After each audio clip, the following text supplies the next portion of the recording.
Seahawks Today, powered by Chat Sports, coming up in just a few moments from right now. But before we get started with today's show, I got to hear it from the 12s out there. How long have you been subscribed to the channel? I'm the new guy here, but I want to hear from my OGs here on Seahawks Today. Let us know in the comments how long you've been subscribed. And if you're not a subscriber, why not? Here's your opportunity to do so. YouTube.com/Seahawks TV. Hit the red sub button and turn on the notifications. Let's get started.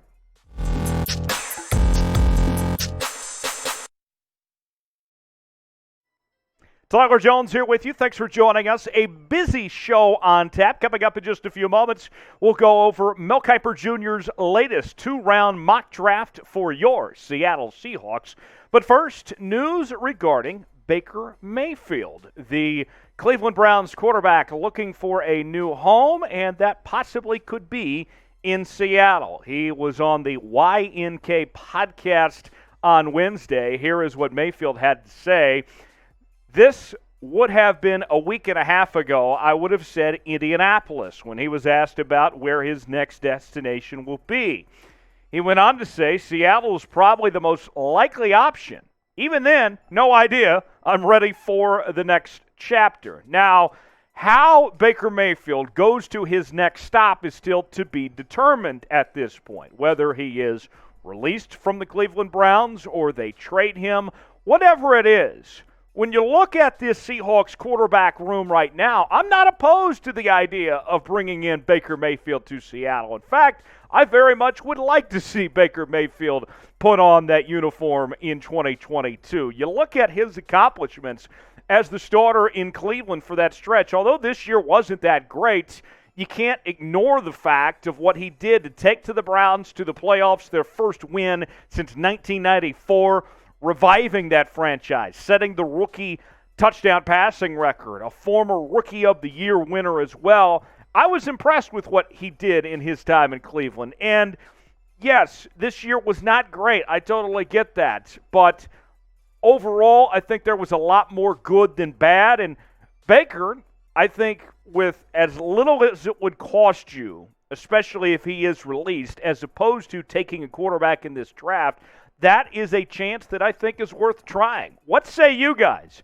This seems to be a heated topic as far as bringing Baker Mayfield to Seattle goes. Let's hear it from you. Sound off now in the comments. Type HY for hell yes. Type HN for hell no. Let us know what you think. Type HY for hell yes. Type HN for hell no if you want to see Baker Mayfield with the Seattle Seahawks.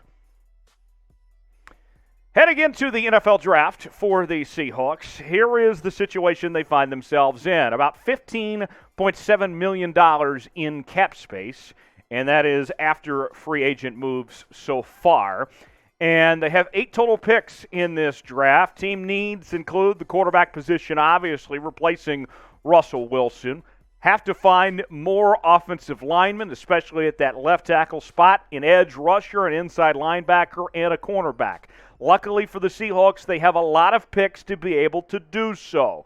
8 picks in total for the Seahawks, including 3 in the first 41 picks overall for Seattle. So, at this point in time, let's go ahead and look at Mel Kiper's latest mock draft leading up to the Seahawks pick at number 9. Here are the first 4 picks according to Mel, as he has Aiden Hutchinson going number 1 overall to the Jags, while Sauce Gardner, Ahmad Gardner, the cornerback from Cincinnati, going number 2 to Detroit. Trayvon Walker, 3 to the Houston Texans, while Kayvon Thibodeau from Oregon goes number 4 to the New York Jets. Now, you get past those picks, the next group brings you Hakeem to the New York Jets with that number 5 pick, Malik Willis at 6, Jermaine Johnson with the second pick by the Giants at 7, and Garrett Wilson, the wide receiver at Ohio State, at number 8. So that is the first 8 picks, and that gets us to the Seahawks pick. And here's the best available at this point for Seattle. And the good news is that there are several players listed there that the Seahawks would be very happy are still around in the draft, that even a couple weeks ago seemed like there was no chance they would be available at this point. In particular, Evan Neal, the offensive tackle at Alabama. Drake London, also an option, the wide receiver from SC. Although the Seahawks seem pretty good at wide receiver, that would be more so if they end up trading off DK Metcalf between now and the draft. Derek Stingley out of LSU, an option at corner. Charles Cross, the offensive tackle out of Mississippi State, an option that seemed to be the consensus pick just a little while ago, including from the last mock draft from Mel Kiper. And then there's Trent McDuffie, the local product from Washington, who is a very good corner available at that spot. Ultimately, what Mel Kiper did for the Seahawks, a change from the last draft. Mel Kiper has the Seahawks taking Evan Neal, the offensive tackle from Alabama. Pro Football Focus says that he's a special physical talent who's only scratching the surface. And at his 6'7" body frame, he is just a behemoth. I mean, they don't make humans very often like Evan Neal, folks. I mean, he only allowed 24 pressures over 2 years between the left tackle and right tackle spots. Here's more on the pick from Mel on why he has Seattle taking Evan Neal here. He says, this is another team that ends up with an ideal scenario. Veteran left tackle Dwayne Brown is still unsigned, so Neal could start from day one. It just makes too much sense. I'm not a huge believer that Drew Lock will be Seattle's quarterback answer for the long term, but Neal could be a stalwart on the left side for many years to come. So what do you guys think? Your chance to weigh in and tell us. Grade Mel Kiper's Evan Neal pick. I got to tell you, this would be an A at this point for me. I mean, this is the best left tackle in the draft, in my opinion. What do you guys think, though? Your chance to weigh in. Type A, B, C, D, or F on what you think Mel Kiper did with that pick there for the Seahawks at number 9. If you're a fan of Evan Neal or not, let us know in the comments below. Evan Neal last year just allowing 2 sacks.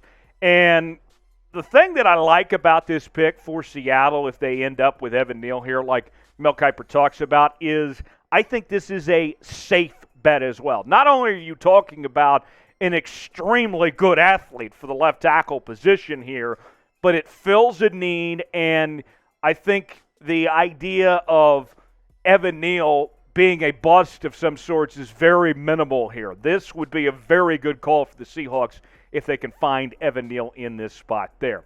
Moving on. More picks for the Seahawks here. And let's go ahead and we will tell you about those picks as leading up to the Seahawks at this point is the 35 through 39 picks. Here's who went off the board before the Seahawks picked. You have Elam going at 5, Jalen Petrie from Baylor going at 36, Brisker at 37, Breece Hall, the first running back off the board out of Iowa State, who had a really good career, and he ends up with the Jets. And then Kyler Gordon, a local product from Washington, ends up with the Chicago Bears at 39. So now the best available for the Seahawks with 2 picks at 40 and 41. Desmond Ridder still available, and we saw some mock drafts even just a week ago. They had the Seahawks taking Ridder all the way at 9. So I think Seattle will be very happy if he's still around for 40 or 41. Quay Walker, the linebacker from Georgia. You also have Raymond, the offensive tackle from Central Michigan. Boy Mafe, the edge rusher from Minnesota, and Travis Jones, the defensive tackle from UConn, all available for those Seahawks picks at 40 and 41. Before we get to the pick, though, speaking of the NFL draft, we have the draft covered right here on Chat Sports. All 3 days live with Tom Downey and the entire crew. We will be covering every single pick. You will know them before you see them on television. We are not going to wait around, folks. YouTube, Rumble, whatever it may be, you have a lot of options to be able to watch all 3 days, all 7 rounds, live. The most watched draft show on the internet is from Chat Sports. It's NFL Draft Live, April 28th through 30th, here on youtube.com/ChatSportsTV. So the pick for Mel Kiper is Desmond Ridder at 40 here. Now, in the case of Ridder, what we're looking at is that he has a very high PFF grade. very accomplished, two-time American Conference Player of the Year, led Cincinnati to their first college football playoff berth. More from Kiper on this selection here. He says the landing spot for the third quarterback in this class, are the Seahawks really going to start Drew Lock all year? I don't buy it. I don't either, Mel. We've talked about that for quite some time. Ritter is an experienced, savvy signal caller. 43 college wins, who can be a little erratic at times. More from Mel. If he can get his accuracy issues under control, he could be a starter, especially with the type of target Seattle has. This might be the best-case scenario for the franchise because Ritter won't have the expectations of a first-round pick while playing in the shadow of Russell Wilson. Now, I got to say, folks, Ritter is a good value in the second round. Okay? I don't like him at number 9 overall, for goodness sakes, but at this spot, I think that's a win for Seattle. If you can find him here and see him be available at that spot when folks were talking about a first-round pick, he has stuff to work on. There is a project in place for Desmond Ritter at this point, but I like what you have to work with if it's at the second round as opposed to a top 10 pick with Desmond Ritter here. So I like that. Next one for you. The following pick, Mel Kiper has Seattle taking Quay Walker, the linebacker out of Georgia. Career high in his Pro Football Focus score last year at 72.1. Second-team All-American, won a national championship on that Georgia defense, arguably the greatest defense in college football history. And if I just say you're drafting a defensive player from Georgia, you're probably going to get pretty excited, right? Here's more from Mel. The sixth Georgia defender off the board so far. That's through 2 rounds, folks. Walker is a big and tough linebacker who could try to fill the void left by Bobby Wagner's departure. I was a big fan of the Seahawks taking Jordan Brooks in round 1 in 2020, and this would give them 2 off-the-ball linebackers to crush ball carriers and get their hands in passing lanes. Now, Walker, I think, is a good player, but he doesn't really do anything great. If you look at the statistics, nothing just jumps off the page. The PFF scores are good too, but not great. So that's what you're getting with this second-round pick. You're hoping that he's a starter, but you don't have that elite all-pro level potential with Walker with that pick. But it could be a good pick, but not necessarily a great pick. So now I want to hear from you guys. What's your one-word reaction to Mel Kiper's picks for the Seahawks here? Let us know in the comments and sound off what you guys think as far as these 3 picks go for Mel Kiper. My one word is solid. I would be okay if Mel Kiper is making these selections, and this is what ends up being draft day for the Seahawks with the selections of Quay Walker, Desmond Ritter, as well as Evan Neal. I think you hit a home run with the Evan Neal pick, and Desmond Ritter falls to you in the second round. You're feeling pretty good at that point. That would be my one word, solid. Is it the best scenario for the Seahawks? Not necessarily, but it's solid.